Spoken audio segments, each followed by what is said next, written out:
Quem não gosta daquele pãozinho quentinho, ah meu Deus, saindo do forno no café da manhã, hein? O pão é um personagem super presente na mesa de todos os brasileiros, há muito tempo.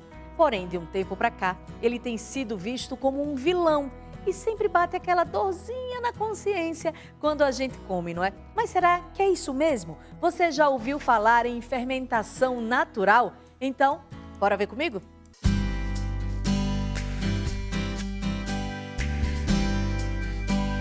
Tem gente que acha que para ser saudável tem que cortar o pão da dieta, mas isso não é necessário. A gente pode colocar o pão na dieta, assim, regularmente, todos os dias. O consumo atual do brasileiro de pão é em média 50 gramas por dia. A gente pode manter esse consumo e a gente pode até consumir uma maior quantidade quando associado aos outros alimentos em uma refeição balanceada. O carboidrato é uma excelente fonte de energia para o nosso organismo, então é importante que a gente consuma regularmente o carboidrato, porque essa energia vai ser usada para o nosso metabolismo em geral e inclusive para o nosso cérebro funcionar direito.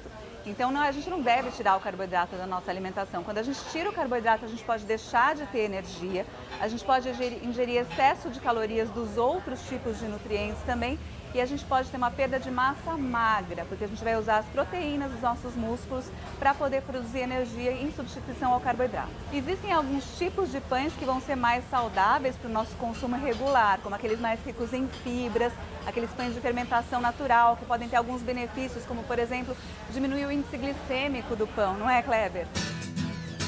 Então, Lara, existe sim um tipo de pão mais saudável, que é o pão de fermentação natural, que são os pães que nós produzimos aqui. Nós produzimos aproximadamente 15 tipos de pães todos os dias, todos eles são feitos com fermentação natural. E a fermentação natural traz mais sabor para o pão, ele tem um índice glicêmico reduzido, que torna ele mais saudável também, e vocês vão ver.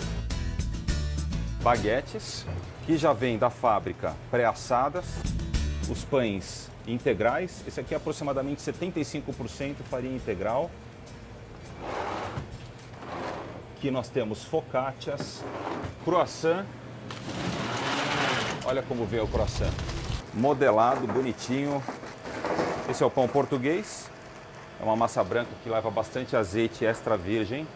Esse aqui é o pão alemão, é um pão mais escuro porque leva malte na massa e tem vários tipos de grãos nesse pão aqui também, pão bem saudável. Existem 3 tipos de fermento que você pode usar no pão: o fermento fresco, o fermento seco ou o levain. Aqui a gente só usa levain. Levain é um fermento natural que substitui o fermento biológico. No dia 16 de outubro a gente produziu uma edição limitada. Foi uma ciabatta com carvão vegetal ativado para comemorar o Dia do Pão. O carvão vegetal, ele absorve as toxinas do corpo. Então, esse é, de certa forma, um pão detox. Tenho 2 separadas aqui. Então, essa é a ciabatta, produzida com carvão vegetal ativado. O pão pode ser consumido durante o nosso dia, em quase todas as refeições, como fonte de carboidrato, por exemplo, né?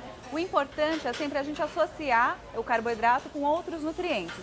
Então, uma refeição que contém uma fonte de carboidrato, por exemplo, o pão, mais uma fonte de proteínas, que pode ser um laticínio, um queijo, um leite ou até um ovo, e também uma fruta, pode compor, por exemplo, o café da manhã ou um lanche da tarde, um lanche um pouquinho mais tarde, um lanche da noite. Dessa forma, a gente consegue incluir o pão. Algumas pessoas não fazem refeições na hora do jantar, por exemplo. Então, o pão pode ser um substituto do carboidrato desse jantar. Aí a gente pode usar, por exemplo, um pão integral, um pão com fermentação natural, associar com vegetais, folhas, legumes também ralados, por exemplo, fazer um tipo de um sanduíche natural e colocar fontes de proteína também nesse pão, aí vai ficar uma refeição completa. E existe uma grande variedade de pães no mercado. Vamos conhecer um pouquinho sobre eles? E aí, Kleber, tudo bom? Tudo bom, Lara? Tudo jóia. O que a gente tem de variedade de pães aqui? Conta pra gente. Olha, a gente divide os pães aqui, mas basicamente em 3 categorias, né? Tem os pães brancos, aí a gente tem os pães especiais e tem os pães de massa folhada. E os outros? Conta aqui pra gente. Então, a gente tem os pães da linha dos pães brancos, né? Tem a baguete, que é nosso carro-chefe, tem a ciabatta, Aqui a gente tem uma ciabatta que a gente produziu para o Dia do Pão, que é uma ciabatta feita com carvão vegetal ativado. Que legal, que interessante. E eu vi aqui que tem alguns pães enriquecidos com sementes também, com mais fibras. A gente tem esse aqui que é o pão alemão, que tem vários grãos, e tem chia, quinoa, e tem malte, por isso que ele fica mais escurinho. Até a chia é uma fonte de ômega 3, né, interessante. A quinoa é um cereal super rico em proteínas, em minerais, né? Então a gente enriquece o valor nutricional do pão dessa forma, né? Esse aqui é um pão é um pão de sementes, né? Tem semente de abóbora e semente de girassol. Acho que mais um detalhe interessante é que pelo processo de fermentação natural a casca fica um pouquinho mais crocante, mas por dentro forma uns alvéolos, é isso? O pão fica bem macio, mas forma uns alvéolos, uma característica que você não tem nos pães de fermentação tradicional. Os alvéolos são esses buraquinhos aqui, né? E deixam o pão mais macio, é isso? Isso. Olha que interessante, ó. Ele fica mais crocante por fora e macio por dentro. Então, para fechar, é importante ressaltar que o pão não é um vilão.